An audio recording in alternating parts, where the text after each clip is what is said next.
Добрый вечер. Это ток-шоу «Точка опора» на телеканале ТНВ Татарстан. В студии Светлана Кадырова. Приветствую всех наших телезрителей. Это экспертная площадка, на которой мы в ежедневном формате разговариваем о ситуации с коронавирусом. И тема сегодня – вакцинация в сфере услуг. Сегодня мы разговариваем об этом с нашими гостями, и я представляю их с удовольствием. Это представители как раз этой сферы в большей степени. Галина Михайловна Шарафутдинова, исполнительный директор Ассоциации рестораторов и ательеров города Казани, Республики Татарстан. Добрый вечер. Добрый вечер. Артур Сергеевич Николаев, первый заместитель председателя Союза торговая промышленная палата Республики Татарстан, начальник департамента развития и поддержки предпринимательства торгово-промышленной палаты Республики. Добрый вечер. Добрый вечер. С нами сегодня Роман Викторович Бутузов, ресторатор, управляющий партнер ресторана «Мама Фета». Здравствуйте. Добрый вечер. Айдар Фарутович Садыков, шоумен, экскурсовод, блогер, ведущий праздничных мероприятий, что, в общем-то, вот мы и видим. Яркий, солнечный человек, который пришел сегодня разговаривать на эту тему. Итак, Россия сегодня на 12-м месте по количеству привитых в миллионах человек, но лишь на 93-м месте по доле привитых. У нас не привито первым компонентом даже треть населения. Полностью привиты лишь четверть. Темпы вакцинации сильно замедлились, в том числе и в Татарстане. То есть было 18 тысяч в сутки, теперь 6-6,5 тысяч. Не помогло даже введение обязательной вакцинации целого ряда предприятий и сотрудников сферы услуг во многих регионах. Да и вообще сегодня, наверное, понятие «обязательно» вызывает скорее протест, о чем мы говорим. И вот сегодня об этой и обязательной вакцинации в сфере услуг, и о том, как ощущают на себе влияние пандемии, необходимости вакцинации представителей этой сферы, как раз обсуждаем с нашими гостями. Напомню телезрителям, что мы работаем в прямом эфире. Телефон нашей студии 554-56-10, код Казани 843. Звоните, задавайте свои вопросы. И в прямом эфире нас можно смотреть в группе ТНВ ВКонтакте, а также на YouTube.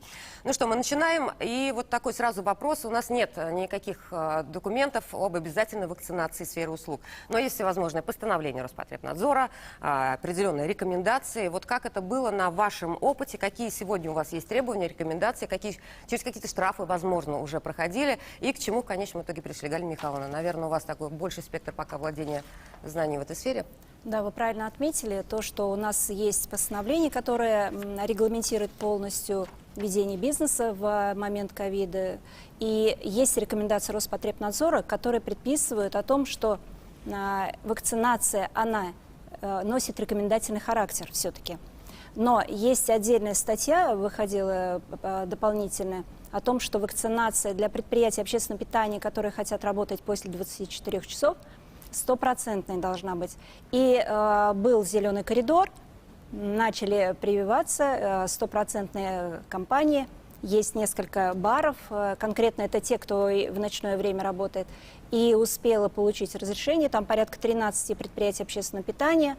Но в этот момент ситуация с коронавирусной инфекцией ухудшилась, и коридор этот был закрыт по объективным показателям. И, к сожалению, в этот коридор не смогли попасть те, кто уже практически 100% был привит. Вернее, не практически, они были привиты. У нас есть компания, вот Relab Family, они не успели, 2 дня не приходил QR-код у последнего сотрудника. Хотя одновременно все делали. И они не попали в этот коридор, но, тем не менее, это показывает их добросовестное отношение вот к рекомендательным мерам, к тому, чтобы проявить вот какую-то сознательность в плане обеспечения безопасности на местах. Ну, это была такая мотивация хорошая, да, мы понимаем, которую... Как вот вы не попали? Мы не успели. У нас такая же проблема, но мы дней на 5, наверное, опоздали, после того, как закрыли коридор. Понимаем, что ситуация как бы не лучше на сегодня, но в любом случае ждем каких-то обновлений, постановлений, что, возможно, все-таки разрешат. Хотя сейчас осенний период и развитие и коронавирусной инфекции, и, в принципе, заболевания как бы растут ввысь, поэтому неизвестно, но мы ждем. Но если завтра вы открыли зеленый коридор, вы уже... Завтра списки все готовы, мы сразу сдаемся и ждем списки готовы, вы все вакцинированы? Да. То есть в вашем ресторане... Предприятие готово полностью, сотрудники вакцинированы, то есть у нас нет вопросов. Я думаю, у многих наших партнеров как бы такая ситуация. Как думаете, какой процент примерно компаний с этой сферы услуг мы мог бы предполагаем, претендовать? по последним данным, это порядка 30%, кто уже прошли вакцинацию. Остальные делают, проходят. Первый компонент кто-то получил, ждет вторую вакцину. Но, тем не менее, отрасль заинтересована в том, чтобы обеспечить, в первую очередь, свою безопасность и безопасность наших гостей. Артур Сергеевич, ваше мнение? Вот в конечном итоге мы видели и санкции, мы видели вот и мотивацию в виде зеленого коридора на работу после 24 часов. Что сейчас, чего больше всего боятся предприниматели, с чем обращаются? Мы в ожидании возможного локдауна, у нас тут такая 3-я волна, плавно переходящая в 4-ю, то есть такая не спадающая абсолютно. На самом деле бизнес больше всего боится это невозможности работать. Потому что бизнес связан всегда с кредитами, с платой арендных платежей, с зарплатами. И останавливаться просто, для бизнеса это как велосипед всегда двигаться должен. И вот бизнес тоже всегда должен двигаться, иначе он начинает заваливаться, и уже на обратный процесс там невозможно его восстановить. Очень часто бывает. Поэтому в этой части бизнес как раз довольно-таки внимательно следит и, с одной стороны, за указаниями, в том числе и Роспотребнадзора. Понятно, что такая очень серьезная организация, которая постоянно дают новые сведения, новую информацию к размышлению. И в этой части как раз как, скажем, орган, который находится на передовой и видит ситуацию не только у нас в республике, но и в соседних регионах. И вот с этого видения как раз и дает определенные сигналы для бизнеса. На сегодня самое главное, что это же мы не только там связаны с сферой услуг, которые чисто там питание только, да, это же и туризм в том числе. Конечно. То есть здесь как раз наши гости, которые приезжают, они были, Казань взорвалась там в конце прошлого года, да, от количества туристов, потому что, в Казани разрешили отработать перед Москва новогодней. закрыта, Питер закрыт, Да, Казань, и, соответственно, Казань, да, открылась. И вот это вот как бы такой глоток воздуха был для многих компаний, которые в этой сфере работают. И вот сейчас вот ситуацию как бы развернуть в обратную, как это фарш в обратную сторону невозможно, да, прокрутить. Вот не хотелось бы его начать прокручивать в обратную сторону. Поэтому надо, конечно, быть очень внимательным в этой части. И главное, чтобы бизнес, чтобы те предприятия, которые уже открылись и работали в определенном режиме, чтобы они это могли делать дальше. Благодаря чему они смогут это делать дальше? Соответственно, вот многие уже, там 30% предприятий уже привиты, соответственно, вот благодаря этому в первую очередь. И опять же, мы видим соседние регионы, где ситуация и хуже, и Роспотребнадзор как раз соседних регионов жесткие условия принимает. Многие вообще, мы даже, я был удивлен, некоторые регионы практически год не работали. То есть что такое для ресторанов, там год не работать, то есть это очень жестко. Что такое не работает год для ресторана? Что не работает? Это закрытие называется.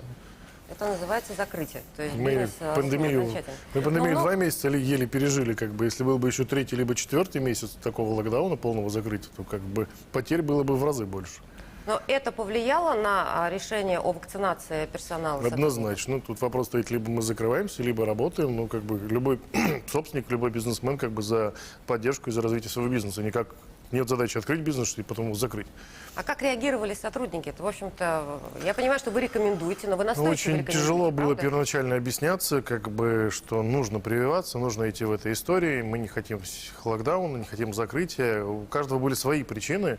И где коллектив там 30-50 человек, реально сложно с каждым договориться. Кто-то добровольно сам в первых рядах шли на вакцинацию, у кого-то были споры с семьей, кто-то был там в положении, кто-то не хотел принципиально. Ну, со многими приходилось решать вопросы, как бы, либо мотивация, либо финансовая мотивация, либо нефинансовая мотивация, по-разному. В общем-то, каждому вы нашли подход. Очень тяжеловато. Но при этом люди все Но равно будем так говорить, половина понимают, сразу были готовы на вакцинацию, вопросов нет, но просто как бы дало свой толчок, что нужно делать это прям мгновенно, после того, как вышло постановление, а позже уже допинывали вопрос с теми, кто не хочу, не буду, я думаю, максимально лояльно старались. Хорошо, Айдар, а вот ваша сфера тоже, это организация праздников, да, вы экскурсовод, блогер, также экскурсовод, но, в общем-то, сам себе в какой-то ситуации хозяин. Имею 100% коллективный иммунитет, организовываю экскурсию по Кремлю, да, или не имею? Какая позиция? Во-первых, я хотел бы вас поблагодарить за приглашение, за поднятие этой очень важной, этой очень актуальной и нужной темы. Поэтому я сразу хочу сказать, надо сразу пресекать разговоры с ханжами, извините, с мракобесами. с антиковидниками, которые находят какие-то различные теории. Я согласен с нашим уважаемым господином, вот с ресторатором. Я понимаю, если есть объективные. Ну, может, возраст, в положении. Ну, человек как-то боится делать прививку. Я понимаю, когда человек, скажем, переболел, у него большой процент антител, он говорит, а мне надо делать прививку или нет, вакцинацию. То есть человек не против, но он хочет понять. Я понимаю, когда здравые объяснились. Но есть ведь очень большое количество людей, которые, ай, на все, милость Божья, все равно все там будем, все равно ничего не поможем. Вот с этим я категорически не согласен. Но тут очень важный момент. Спасибо Роспотребнадзору, законодательным органам. Но я хочу сказать, каждый должен думать о себе. Вот как человек с утра встал, руки помыл, зубы почистил, мне не нужны полицейские, мне не нужны штрафы. Я все равно возьму вот эту маску, потому что это моя безопасность. Я за себя отвечаю. Вирус, он как радиация, он где-то здесь, мы не знаем. Можно ходить по полю, срывать цветочки и говорить, как весело, ничего нет, а тут либо мина, либо радиация. Предупрежден, значит вооружен. Поэтому я не ждал никаких указов, наказов. Я человек свободный, сам себе хозяин. Но я в первую очередь, когда только пошла вакцинация, пошел и сделал 2 прививки. Благо делали бесплатно в торговых сетях, я даже скажу. Но они сейчас бесплатно. Они сейчас бесплатно. Да, они сейчас. Так тем более бежать надо. Я поражаюсь людям. Почему маски платные должны бесплатно? Как бесплатно вакцину? Знаете, что надо сделать, чтобы люди пошли делать вакцину? Вот если скажут, вы знаете, я вакцину сделал, она стоит 1500. Но это только между нами, другим не говори. Вот тогда бы даже те, кто не хотел, бы сказали, а я тоже хочу, а почему нам не делать? И народ бы сразу бы взбодрился бы, и народ бы пошел, потому что дефицит платный, а кому-то делают бесплатный нам. А когда бесплатно, люди не ценят.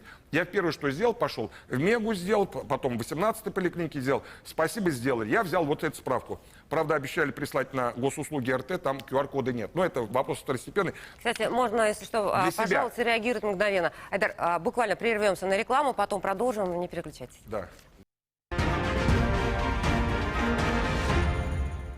Мы продолжаем ток-шоу «Точка опоры» на телеканале ТНВ Татарстан. Остановились сегодня, говорим о вакцинации в сфере услуг. Вот Айдар остановился с тем, что маркетинговый ход определенный, да. Что еще нужно? Каким образом достучаться до экскурсоводов, да, до представителей туристической отрасли, где очень много небольших компаний. Экскурсоводы вообще частные, индивидуальные предприниматели. На свадьбах я сделал прививку, потому что когда я прихожу на свадьбу, люди берут микрофон, меня никто не спрашивает. Я для себя это сделал. Я держу микрофон так, извините, скажу честно, никому не в обиду. Я беру потом салфеточку, смачиваю водочкой, хотя я сам не пьющий, протираю этот микрофон и говорю, люди на меня обижаются. Они, здорово! Руку тянут. Извините, я вот так вот все равно сделал. Что ты брезгуешь? Я говорю, да, брезгую. Мне мое здоровье... А справку показываете о вакцинации? Если спрашивают, показывают. А спрашивают? Спрашивают. 2 раза спрашивали. Первый раз, это было год назад, в августе месяце, тогда вакцин еще не было. Я принимал участие с участием Рустама Нургалевича Минниханова. Это было в Иннополисе, была социальная дистанция. Первый вопрос, который задал аппарат президента при подготовке, у вас антитела есть? Я говорю, нет. Срочно идите, делайте. Без этого не придете. Но я благодарен, я пошел, я сделал. А эту я сделал сразу же, как когда в феврале вот начали бесплатно делать. И я, благо, сделал. Она мне пригодилась буквально вчера, потому что сейчас проходят игры стран СНГ. Приехало большое руководство. Мы им показываем Казань, в Свияжске ездили. И первый вопрос был, у вас справка вакцинации есть? Я говорю, есть. Какой вы молодец? Я говорю, я бы ее и так бы сделал. То есть я опять-таки хочу сказать, каждый должен делать в целях собственной безопасности. Не для кого-то доказывать. Поэтому, пользуясь случаем, ко всем телезрителям обращаюсь. Делайте вакцину, никого не слушайте. Хорошо, спасибо. И можно еще закончу сразу? А мы еще потом продолжим. Давайте, хорошо. Это не первый и не последний вопрос. Если уж мы к этому подошли, к маркетинговому ходу определенно, вообще как в целом участники сегодня, эксперты, относятся к идее ковид-фри зон? То есть вот только для привитых, как в Израиле. Либо что это рестораны, либо сотрудники исключительно привитые, да, либо вообще только для привитых. Насколько это провальная идея, либо, возможно, бизнес-ход в сегодняшних условиях и при таких требованиях. Поможет ли это мотивировать людей на вакцинацию? Вот с земли начнем, что называется, с теми, кто непосредственно сталкивается. Наверное, да. Опять же, надо понимать, какое количество людей в принципе вакцинировано, чтобы мы их принимали по QR-кодам, как принимала Москва. Там пошел рост. Вопрос ковид-фри зоны. Если мы говорим о том, что сотрудники на сегодня у нас привиты, и многих рестораторов, как 30% у нас привитых, смысл от них, ну, от этой ковид-фри зоны, тут все относительно. Но при таком невысоком количестве привитых на данный момент, конечно, идея скорее провальная. Скорее провальная, мы просто не вытащим, и для нас это будет элементарный, опять же, локдаун. А сама идея, например, действительно, мы обсуждали, да, Галина Михайловна, до начала программы, безопасный ресторан, безопасный отель и так далее. Вот как разрабатывать эту идею? Что хотелось бы? Мы, когда начали прорабатывать вопрос вакцинации отрасли, да, это был еще апрель месяц, и тогда мы проработали схему зеленого коридора для вакцинации именно сотрудников. Мы понимаем, что все загружены на работе, и нашли решение в одной из больниц, где можно было по списку подойти к определенному времени и пройти эту вакцинацию.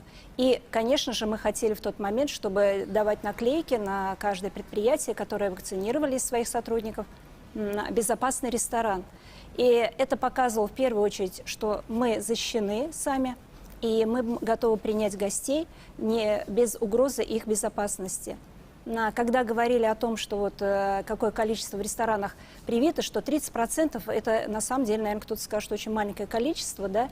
Но в принципе за всю пандемию я могу вам сказать, что коронавирусом сотрудники практически не болели. Это были очень единичные случаи. В принципе, 20 тысяч человек по Татарстану сотрудников в общепите. И это было, наверное, меньше 1%. А вопрос в том, что мы ежегодно проходим и так медосмотр.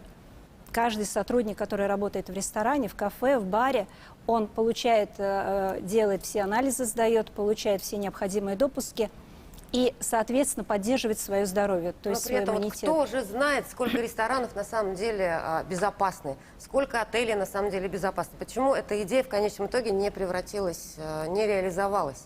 Она реализуется, просто она реализуется не так быстро, когда мы говорили про персонал, как их заставить, да, кто-то, вот Роман говорил, кто-то хочет, кто-то нет, у кого-то определенные причины.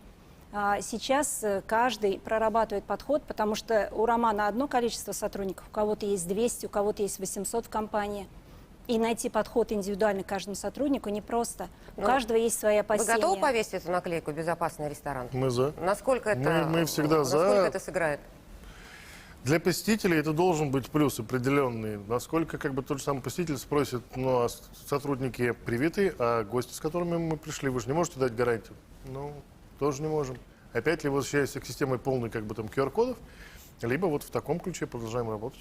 Артур Сергеевич, как бы вы, если бы мы хотя бы мотивировали тем, что, ну, смотрите, громадное количество людей привитых, да, вот даже привитые рестораны, привитые культурные центры, может быть, это дополнительная просто мотивация для тех самых, которые потом придут к вам?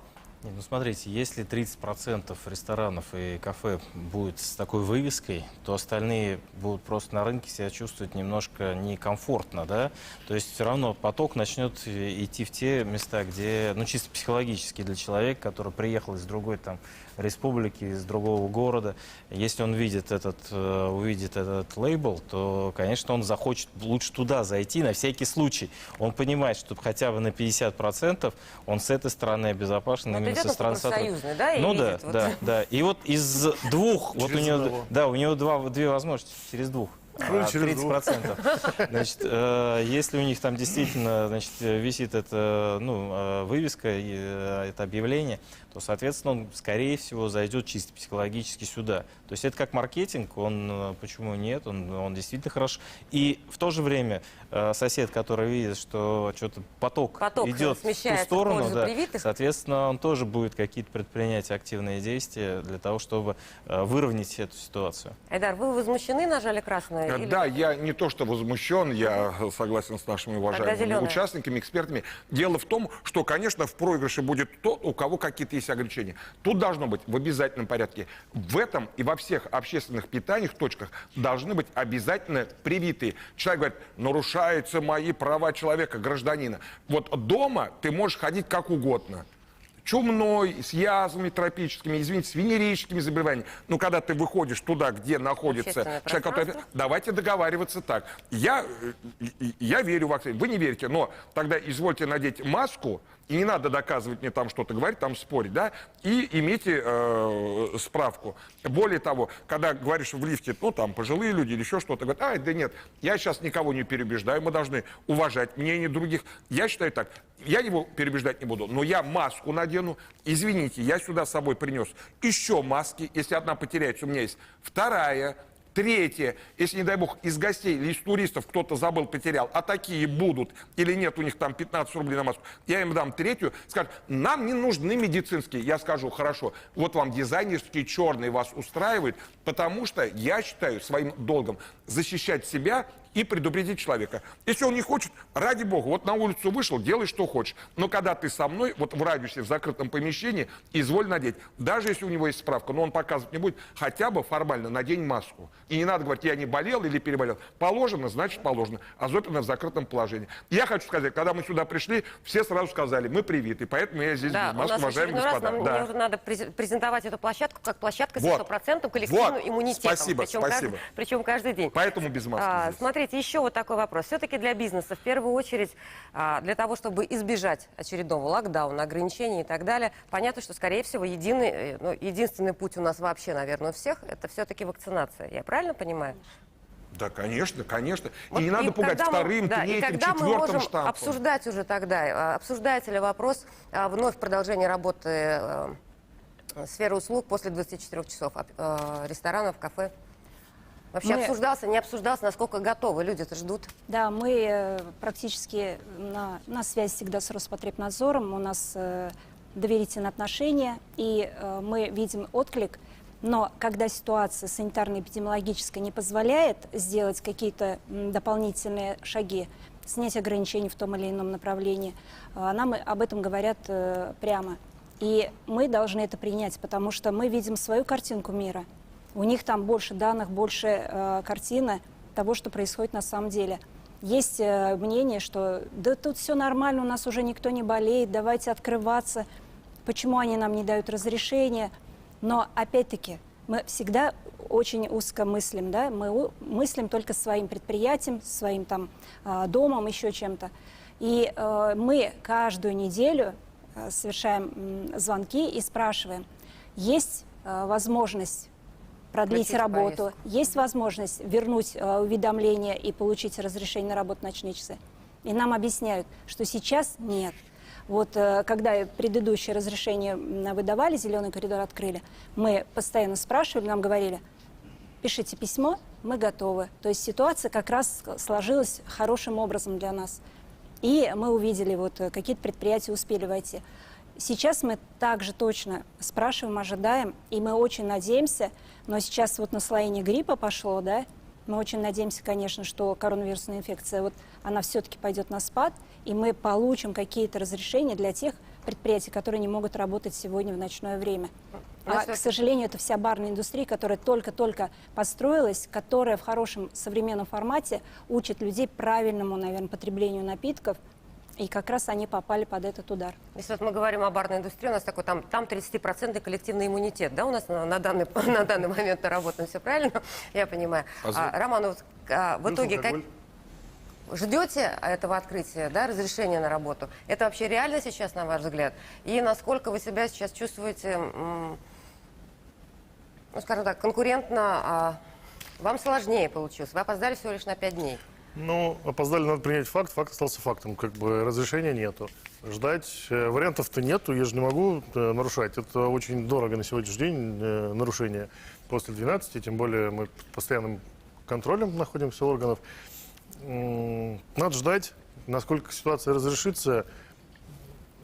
Я надеюсь, что это будет месяц-полтора, в режиме которого мы сможем работать. Хотя, если учитывать положение того, что раньше были закрыты, потом открылись только летники, потом работаем, ограничили после 12 ночи.